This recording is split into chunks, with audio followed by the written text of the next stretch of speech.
lisani yafqahu qawli amma ba'du. Pertama dan yang paling utama, mari sama-sama kita memuja dan memuji Allah Subhanahu wa Ta'ala, yang mana Allah pada malam yang mulia ini masih memberi kesempatan kepada kita untuk bisa berada di majlis ini. Yang mudah-mudahan Allah selalu memberi kesempatan kepada kita untuk tetap bisa hadir majlis ilmu pada waktu-waktu selanjutnya.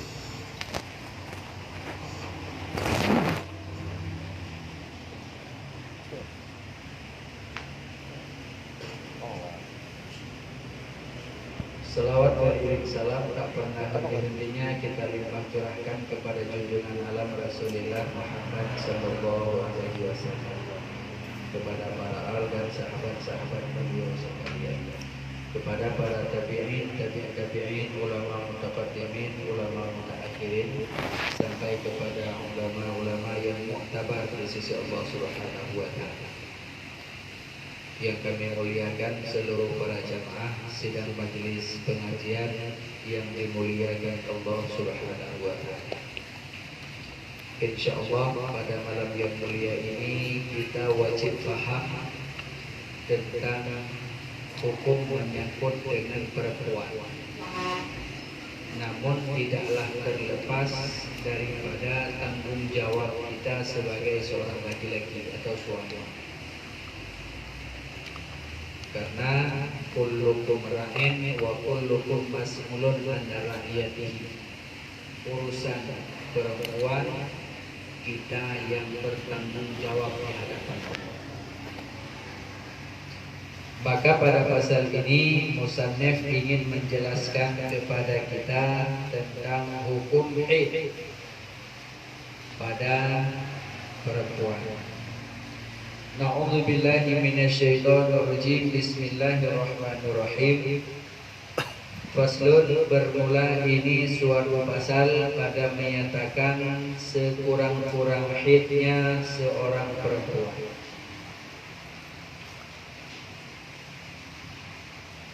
Maka bermula sekurang-kurang haidnya seorang perempuan itu sehari semalam. Maka apabila tiada sampai satu hari satu malam, maka itu bukanlah haid, tapi disebut dengan istihadah namanya. Dan sebanyak-banyaknya haid seorang perempuan 15 hari 15 malam. Dan ghalibnya atau disebut dengan kebiasaannya perempuan yang datang bulannya 6 hari atau 7 hari.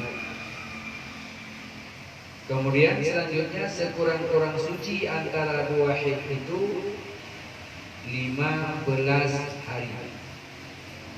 Dan tiada hingga bagi sebanyak-banyaknya suci. Jadi kalau seandainya ada seorang perempuan atau seorang istri yang dia datangnya haid pada tanggal 1 sampai tanggal 7 pada ghalibnya atau tanggal 6, karena kebiasaan haid perempuan 6 hari atau 7 hari.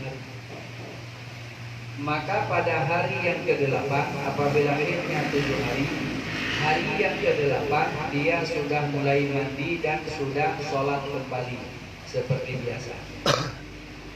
Namun yang cukup sering dilakukan oleh perempuan, apabila hari yang ke-8 dia sholat, ke-9 dia sholat, ke-10 dia sholat, ke-11 ternyata nongol kembali darahnya.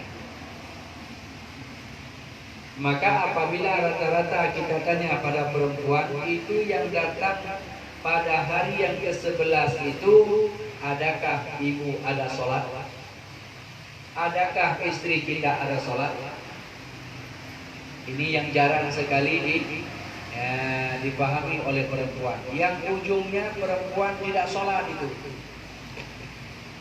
dianggap haid masih, karena belum sampai 15 hari. Ini yang jadi masalah. Bahkan kita dengan gampang saja menerima apa yang disampaikan oleh istri kita. Masa baru dia suci, baru dia mandi, baru 3 hari dia sholat, ternyata haidnya sudah datang kembali. Nah, kita wajib paham dan wajib mengetahuinya. Apabila istri kita sudah mandi dan sholat dia, apabila 4 hari sudah dia bilang haid lagi, itu bukan haid yang datang, walau darah. Tapi kemana dihitung? Darah istihadah. Namanya darah penyakit. Maka darah penyakit itu wajib sholat tetap seperti biasa, wajib sholat dan tidak wajib mandi. Cuma kalau kita tanya kepada perempuan, adakah ibu itu sholat? Tidak sholat. Kalau istri tak sholat, suami bagaimana? Suamilah yang bertanggung jawab di hadapan Allah. Nah, ini yang harus kita pahami, karena kebanyakan perempuan datang darah pada hari yang ke-11, ke-12 itu tetap dia tidak sholat. Nah, apabila mereka tak sholat, kita yang berdosa di sisi Allah. Padahal yang ke-11, ke-12 itu bukan lagi darah haid, tapi itu darah istihadah. Yang dihitung darah haid kembali kapan? Apabila hari yang ke-8 dia sudah mandi sholat, berarti hitungan 8, 9, 10, 11, 12, 13, 14, 15, 16, 17, 18, 19, 20, 21, 22. Datang darah pada tanggal 23 lagi dalam bulan itu. Ini misalnya bulan Maret. Pada tanggal awal bulan sudah datang di akhirnya, sudah datang darahnya.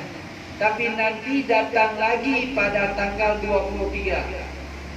Maka yang nomor tanggal 23 itu darah haid. Walau dalam 1 bulan sudah 2 kali dia datang bulan. Nah, ini yang harus kita pahami. Karena sekurang-kurang haid perempuan itu sehari semalam, sebanyak-banyaknya 15 hari 15 malam. Antara 2 haidnya wajib suci 15 hari. Antara 2 haid, putus haid pertama dengan datang darah kali yang kedua, di dalamnya wajib ada suci 15 hari. Makanya disebut sekurang-kurang suci perempuan 15 hari 15 malam. Sebanyak-banyaknya suci, tak ada batas. Nah, ini yang harus dipahami benar-benar, yang harus dipahami supaya tidaklah berdosa nanti kita di hadapan Allah. Kalau dia tidak sholat, kita wajib tanya, "Ma, kenapa mama tak sholat?" Atau siapa yang kita bilang? Kita panggil. Bohatilah, kekasihlah, sayanglah, itu terserah. Tapi jangan kita panggil di dunia sayang, di akhirat nanti dia ngomong ke kita mal'un. Hari ini kita panggil dia adiklah, sayanglah, bohatilah, tapi disebabkan dia tak sholat, di akhirat dia berdiri di depan kita, dia tunjuk, "Ya Allah, si mal'un ini masa di dunia dia tidak kasih tahu saya. Saya pikir itu darah haid, ya Allah. Padahal itu darah penyakit, ya Allah. Hingga aku tak sholat. Gara-gara ini engkau mau lemparkan aku ke neraka. Aku tidak terima, ya Allah. Aku minta keadilan, ya Allah." Maka disitulah kita tidak akan bisa berkutik. Kenapa? Karena kullukum ra'in wa kullukum mas'ulun 'an ra'iyatihi. Pemimpin wajib bertanggung jawab atas kesalahan anak buahnya. Nah, ini istri kita salah. Dia tak sholat gara-gara tak paham. Kenapa tak paham? Tak diajarkan ilmu oleh suaminya. Atau dia tidak pernah membawa istrinya pada majelis-majelis taklim. Dia sendiri tidak mengajarkannya. Ke majelis taklim pun dia tidak pernah bawa. maka di hadapan Allah dia tidak akan pernah lepas. Ini yang harus kita khawatirkan saudara-saudaraku, karena di hadapan Allah semua kita akan berhujjah. Nah, berbulan haram pada orang yang sedang dalam haid atau di dalam sedang janabah, kita sedang junub, maka haram di atasnya orang yang sedang haid atau janabah. Yang pertama sembahyang, sholat, itu hukumnya haram. Kemudian yang kedua tawaf di Baitullah. Apabila ibu-ibu yang sedang haji atau umrah datang bulan dia, maka bagi dia tidak boleh kemana-mana. Ya udah, istirahat di hotel saja. Karena bagi dia tidak bisa ke Baitullah untuk tawaf di Baitullah. Lalu bagaimana ada pemahaman ibu-ibu yang sedang dalam umrah dengan niat bersyarat? Jika dia suci maka dia kerjakannya, tapi dia andai kata dia datang bulannya maka dia langsung tahallul. Nah, niat dia dengan bersyarat, maka sebahagian pendapat ulama membolehkan niat bersyarat bagi perempuan yang masih ada datang bulannya, supaya tidak berdosa dia. Jadi mereka tidak melanjutkannya. Baru dia tawaf, belum sa'i, tiba-tiba sudah datang haidnya, maka dia langsung tahallul. Langsung tahallul, langsung dia balik ke hotel, dia istirahat di sana. Nah, itu namanya niat bersyarat. Nah, bagi laki-laki adakah ada niat bersyarat? Tidak ada. Jangan sampai nanti laki-laki niat bersyarat juga, tidak ada. Yang niat bersyarat itu khusus bagi perempuan yang masih ada datang bulannya. Maka harus kita pahami, haram atas orang yang sedang datang bulan dan sedang dalam junub. Yang pertama sholat, yang kedua tawaf di Baitullah. Kemudian selanjutnya menyentuh mazhab. Yang disebut dengan mazhab itu adalah suhuf, lembaran. Tingkat lembaran saja dia pegang hukumnya haram, apalagi dia pegang Al-Quran. Yang disebut dengan lembaran fatwa atau disebut dengan mudzakarah ulama pada tahun 2018 di daerah Abu Bayapasi, termasuk dihitung suhuf atau lembaran handphone yang layarnya Al-Quran.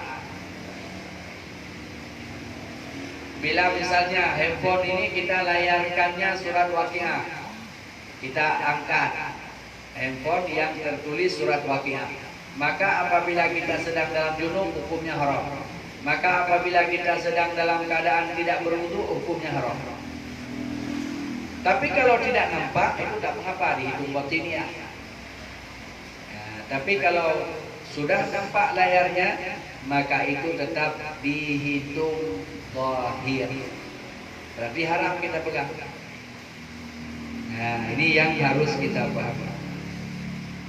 Jadi orang yang sedang dalam datang bulan dan janabah, tawaf di Baitullah dan juga menyentuh mazhab dan juga mengangkat dia, dalam arti mengangkat dia seperti ini mengangkat namanya. Kalau menyentuh seperti ini saja.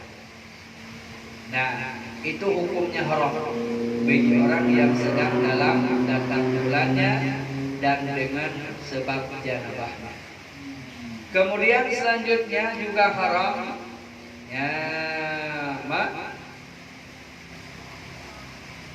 menyentuh dia, mengangkat dia, dan juga haram berhenti di dalam masjid. Haram atas seorang yang perempuan sedang haid atau laki-laki yang sedang dalam junub berhenti dalam masjid. Yang disebut berhenti tingkat mana? Ini masjid, ini pintu. Masuk lewat pintu ini, diambil air, keluar lagi lewat pintu pertama, itu dihitung berhenti. Hukumnya haram.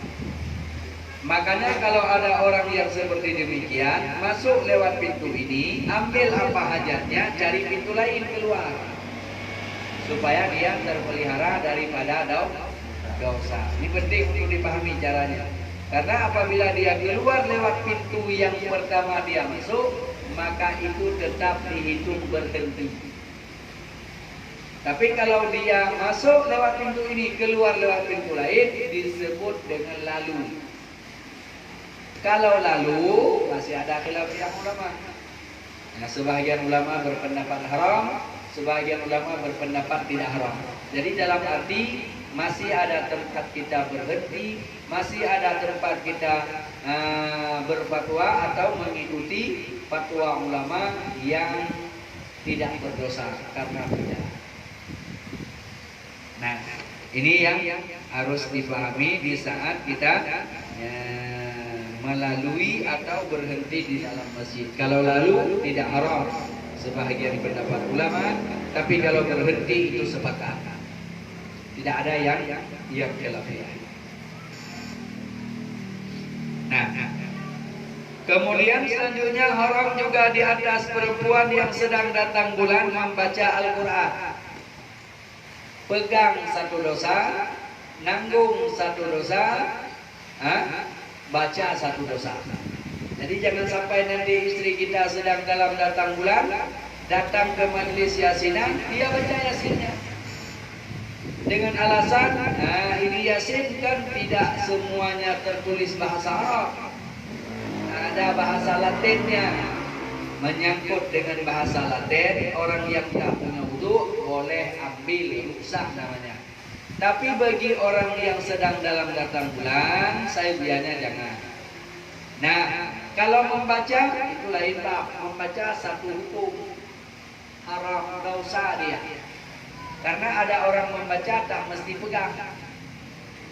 Orang bisa hafal surat Al-Waqiah, tak perlu dia pegang Al-Quran, tapi dia bisa baca surat Al-Waqiah. Itu tetap juga hukumnya dosa apabila sedang dalam datang bulan.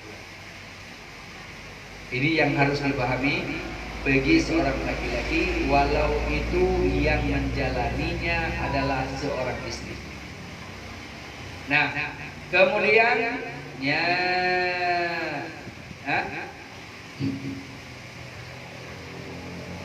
tiada mengapa kalau seandainya dia mengucapkan alhamdulillah tatkala bersih dan mengatakan inna lillahi wa inna ilaihi rajiun tatkala kedatangan musibah. Kalau ada yang meninggal, inna lillahi wa inna ilaihi rajiun dengan kasat doa. Apabila dia tidak mengkasatkan apa-apa, maka tetap dia dihitung dosa karena yang dia baca itu Al-Quran.